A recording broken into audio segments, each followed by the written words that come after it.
you could never imagine how the Earth was actually born. 46 billion years ago, there was no Earth here, only a swirling cloud of dust and gas, orbiting a newborn sun.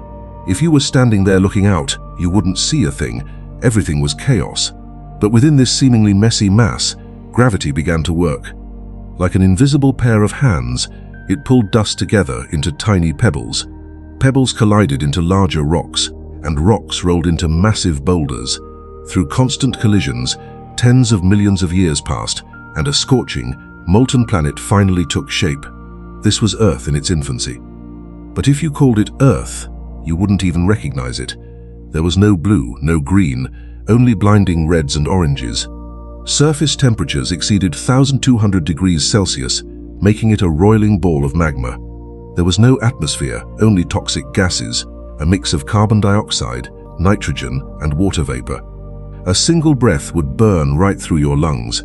You might think this was the worst of it, but something even worse was yet to come. While the Earth was still a work in progress, a planet, the size of Mars, crashed straight into it. The speed was terrifying, 15 kilometers per second, 20 times faster than the fastest bullet.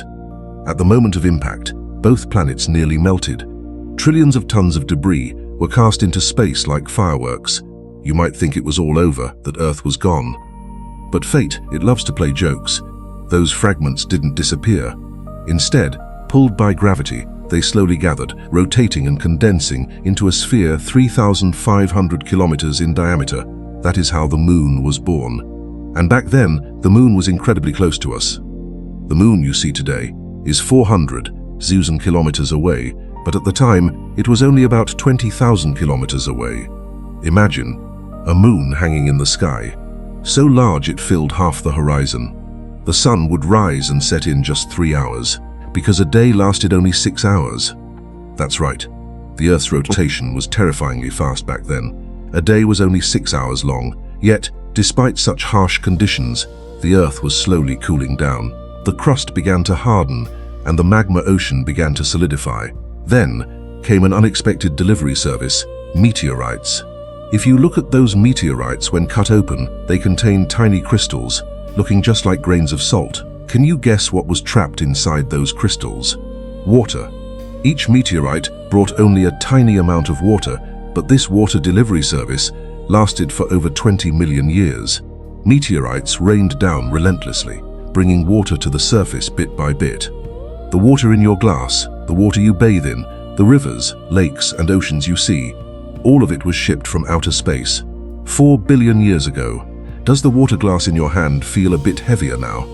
Water had arrived, but life was still a long way off. 38 billion years ago, deep in the ocean where sunlight never reached, there was something rising from the seabed like a chimney. It wasn't smoke that was venting, but scorching hot hydrothermal fluid. Temperatures reached 300 to 400 degrees. This fluid was seawater that had seeped into cracks in the crust, been heated by the Earth's core, and then spewed back out. It was rich in dissolved minerals and gases. In this environment of high heat, high pressure, toxicity, and darkness, a collection of chemicals began to collide. Through these collisions, life emerged, single-celled bacteria. The earliest life on Earth. Don't underestimate these bacteria. They are incredibly resilient.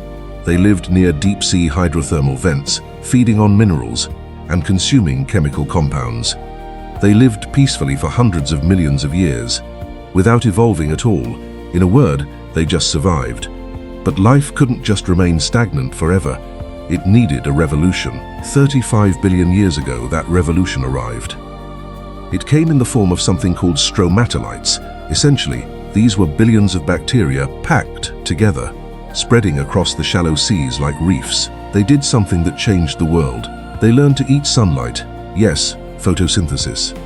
They used sunlight, carbon dioxide, and water to produce sugar, and as a byproduct, they released a waste gas, oxygen. At that time, Earth's atmosphere had almost no oxygen. It was filled with toxic gases. Stromatolites gradually pumped oxygen into the ocean. The oxygen oxidized the iron in the seawater into rust, which settled on the seabed, forming the iron ore deposits that humans have been mining for thousands of years. And that excess oxygen slowly bubbled out of the ocean, beginning to transform the atmosphere. You could say that every breath of air we take today was produced by these invisible ancient bacteria, which spent 2 billion years slowly breathing it into existence. But don't think that having oxygen meant everything was settled. 15 billion years ago, there was still no complex life on Earth. No fish, no insects, no trees, only bacteria. But the Earth was holding back a secret power. It possessed a weapon that no other planet had. Plate tectonics. The temperature deep inside the Earth's core is hotter than the surface of the sun, making the rock beneath the crust flow like porridge. It flows slowly, pushing against the crust above, causing the continents to drift, crashing together and breaking apart, over and over again. This force, so slow it is almost imperceptible, has been reshaping the entire planet. Year after year, 750 million years ago, a supercontinent called Rodinia began to break apart. Mantle plumes rose from the depths, tearing the continent wide open.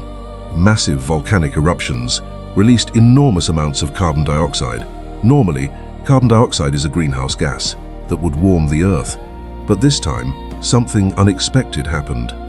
The newly exposed rock acted like a sponge, soaking up the carbon dioxide, pulling the greenhouse gas out of the atmosphere and locking it into the crust. As a result, temperatures plummeted. Within a few thousand years, global temperatures dropped to -50 degrees Celsius. Ice pushed from the poles toward the equator, getting colder as it advanced. Because ice reflects sunlight, the more it reflected, the less heat was absorbed, and the faster the temperature dropped, until finally, the entire Earth was encased in a 3-kilometer thick layer of ice. It was completely frozen. This was the snowball Earth. The sun shone down, but almost all the energy was reflected back into space. Imagine a planet frozen solid, where even the sun couldn't save it. It remained frozen for 15 million years, 75 times longer than the entire history of humanity. Yet, life did not go extinct. Volcanoes beneath the ice continued to erupt, accumulating more and more carbon dioxide, which eventually melted the ice. As the glaciers retreated, hydrogen peroxide trapped in the ice decomposed, releasing massive amounts of oxygen. The Earth was like someone waking up from a very long sleep. When it awoke, oxygen levels were off the charts, the temperature was perfect, and the day lasted 22 hours. Life could no longer be contained. 540 million years ago, the oceans suddenly exploded with life. This was the famous Cambrian period, the Cambrian explosion. All kinds of strange creatures appeared as if by magic. Trilobites, anomalies, with a body length of 60 centimeters, it was the Godzilla of the ocean at that time. Then there was Pikaia, a tiny creature only a few centimeters long. It developed a thin, flexible rod along its body, the primitive precursor to the spinal column. Every single vertebra in your body today can be traced back to this little creature. The ocean bustled with life for nearly 100 million years, yet the land remained completely barren. Why? Because the sun's ultraviolet radiation was too lethal. No complex life could survive exposed on land. It wasn't until the ozone layer gradually formed, acting like a giant umbrella over the Earth, that the land became safe. Plants were the first to colonize the land, followed by insects. 375 million years ago, a creature called Tiktaalik did something extraordinary. It used its fins to push itself onto the shore. Its fins contained bones, much like arms, allowing it to lift its head and turn around. These fish that crawled onto land are the ancestors of all tetrapods, including dinosaurs, birds, cats, dogs, and even you. Then seeds were born. Earlier plants relied on spores to reproduce, and spores had to be in water to survive. Seeds were different. They came with their own food and water supply, capable of drifting thousands of miles away and waiting years before germinating. Forests quickly spread across the land. Oxygen levels soared. Back then, dragonflies were as large as eagles. Millipedes grew 2 meters long, and scorpions were the size of wolves. If you were to travel back in time now, you would be absolutely terrified. But don't get scared just yet, because something even more frightening was yet to come. 250 million years ago, beneath Siberia, an unimaginable force erupted. It wasn't just a volcano, but the entire Earth splitting open. Lava poured out continuously for 500 000 years, eventually covering an area the size of the United States, with a thickness of nearly 6 kilometers. Sulfur dioxide from the eruptions turned into acid rain, while carbon dioxide pushed temperatures above 40 degrees Celsius. The oceans became oxygen-pleated and acidic, and even methane from the seafloor was released. This mass extinction wiped out 95% of life on Earth. It was almost a total reset, almost a complete restart. It took the Earth 15 million years to recover. Among the survivors, a group of reptiles slowly grew larger, evolving into dinosaurs. 200 million years ago, dinosaurs took center stage. Plateosaurus, Dilophosaurus, Diplodocus, Tyrannosaurus rex. They ruled the Earth for 165 million years. What does that mean? The entire history of human civilization is not even a fraction of that time. Then, 65 million years ago, disaster struck again. An asteroid 10 kilometers in diameter slammed into the Gulf of Mexico. The energy of the explosion was equivalent to hundreds of millions of atomic bombs. Dust and smoke blocked the sun for years. Plants died off, and the dinosaurs starved. But guess what? The ones who took over were the small mammals that had been hiding in burrows all along. After the dinosaurs fell, mammals underwent a rapid evolutionary radiation. 47 million years ago, a small creature resembling a lemur drowned in a lake in Germany. Its fossil tells us what early primates looked like. Later, the East African Rift Valley formed due to tectonic plate movement, slowly causing the crust to uplift, turning rainforests into grasslands. With fewer trees, our ancient ancestors were forced to come down from the canopy and attempt to walk on two legs. That single step marked the divergence between humanity and the stars. 15 million years ago, Homo erectus appeared on Earth.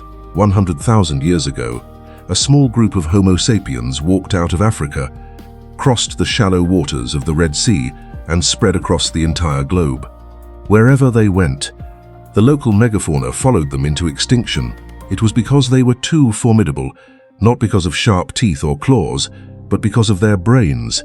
They could cooperate, plan and craft tools, and even paint on cave walls. 20,000 years ago, the last ice age reached its peak.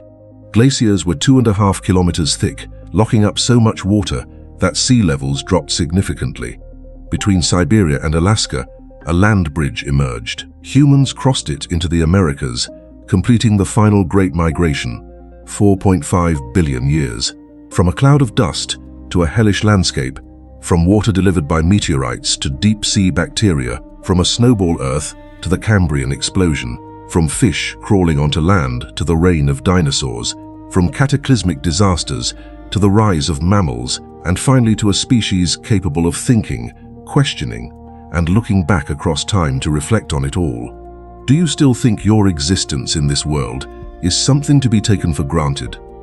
Every catastrophe just barely failed to wipe us out, and every crisis left just enough of a lifeline. Water was brought by meteorites. Oxygen was created by bacteria. Our spine was a gift from a tiny worm, and bipedalism was forced upon us by tectonic shifts. If any single link in this chain had been different, you would not be sitting here. This is not luck. This is a miracle. And what is even more chilling is that the story of Earth is far from over. There are still 4 to 5 billion years to come. What will happen next? Will humanity survive until then? No one knows. Thanks for watching. If you enjoyed this journey through science, don't forget to like, subscribe, and share this video. See you in the next exploration with Quantara Atlas.